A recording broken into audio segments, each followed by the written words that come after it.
Assalamualaikum warahmatullahi wabarakatuh. Puji syukur kehadirat Allah Subhanahu wa Ta'ala, karena rahmat dan karunia-Nya kami dapat menampilkan video presentasi pada materi kali ini.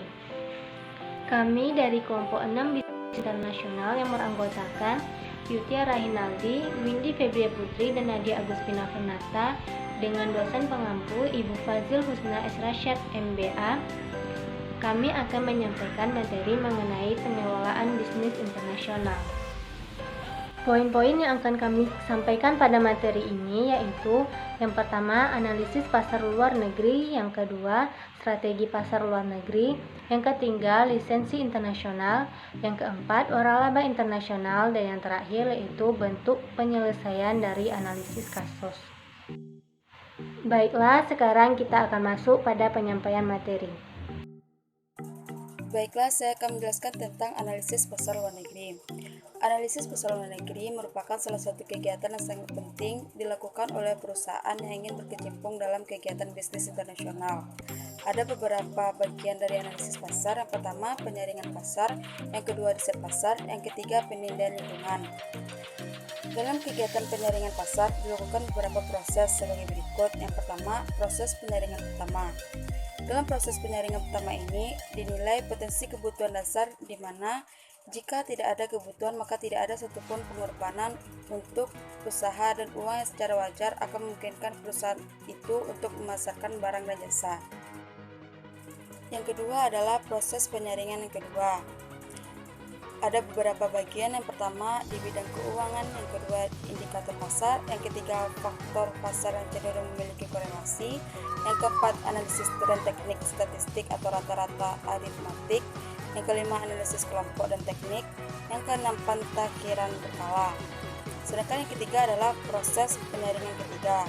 Proses penyaringan ketiga ini menggunakan kekuatan politik dan hukum seperti daya pembatasan kuota impor yang akan bernilai positif apabila manajemen sedang mempertimbangkan untuk mendirikan pabrik di luar negeri.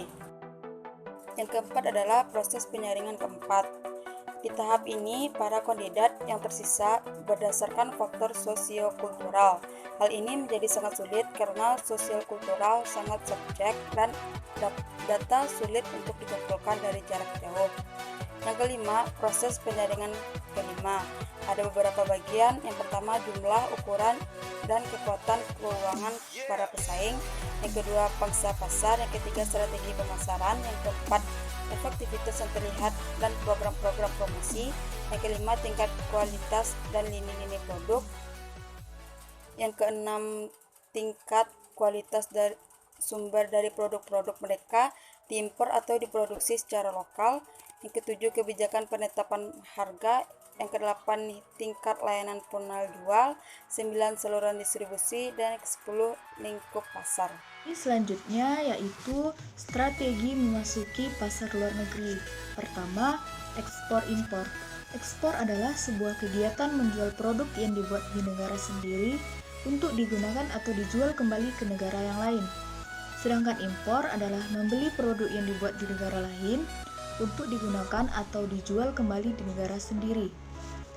Berikutnya, investasi internasional. Investasi internasional adalah modal yang dipasok oleh penduduk suatu negara ke penduduk negara lainnya. Ada dua macam kategori dari investasi internasional ini, yaitu A. Foreign direct investment atau penanaman modal asing langsung. Investasi yang dilakukan untuk tujuan secara aktif mengendalikan kekayaan, aset, atau perusahaan-perusahaan yang terdapat di negara-negara tujuan. B. Portfolio investment atau investasi portofolio. Investasi portofolio adalah pembelian aset-aset keuangan asing, yaitu saham, obligasi, sertifikat deposito untuk tujuan di luar pengendalian. Bentuk lain dari perdagangan internasional yaitu: pertama, lisensi; kedua, franchise atau waralaba; ketiga, kontrak manajemen; keempat, terkait project; dan kelima, patungan atau joint venture. Materi selanjutnya yaitu lisensi internasional. Lisensi adalah pemberian beberapa hak atau intangible rights kepada perusahaan asing yang meliputi pemberian hak untuk memproses, hak paten, program, merek, hak cipta atau keahlian. Ada beberapa keuntungan ketika perusahaan melakukan lisensi, yaitu pertama, pemberi lisensi menerima tambahan keuntungan dibanding hanya terpaku pada suatu proses atau metode di dalam negeri. Kedua, dapat memperluas siklus hidup produk perusahaan. Ketiga, pemberi lisensi mengalami peningkatan penjualan atas pergantian suku cadang di luar negeri. Keempat, penerima lisensi akan mendapatkan hak proses dan teknologi sehingga mengurangi biaya riset dan pengembangan. Sedangkan beberapa kerugian yang mungkin terjadi akibat penerapan lisensi adalah: pertama, penerima lisensi dapat menjadi pesaing dagang.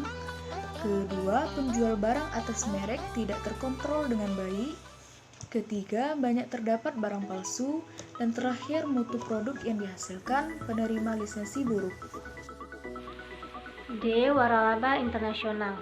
Waralaba internasional adalah cara yang strategis untuk mengurangi ketergantungan pada permintaan domestik dan tumbuh baru, pusat pendapatan dan laba masa depan di seluruh dunia.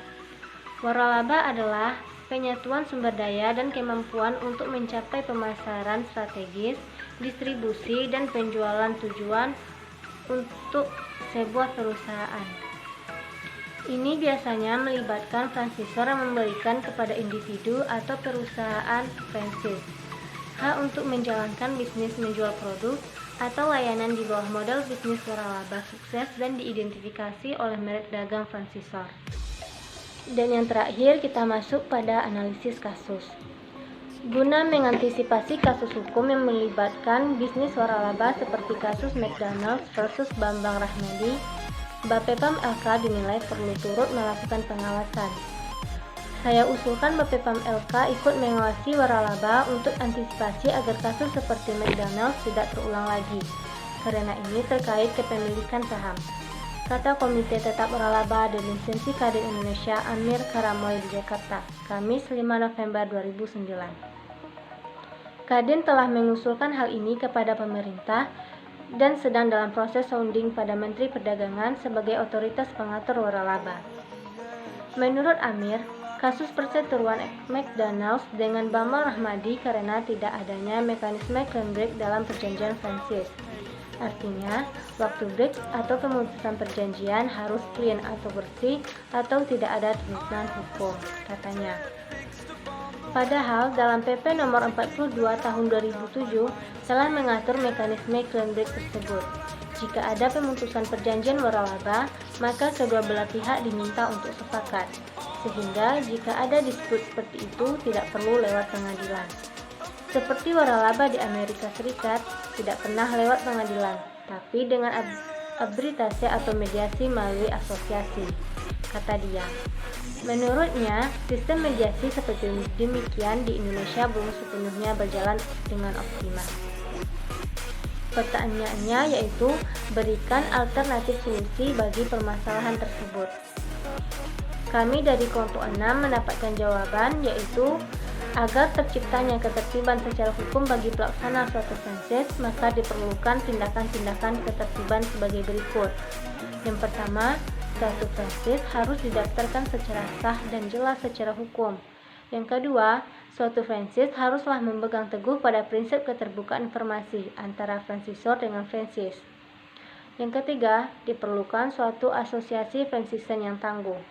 Yang keempat, perlu dibentuknya suatu kode etik terhadap franchise.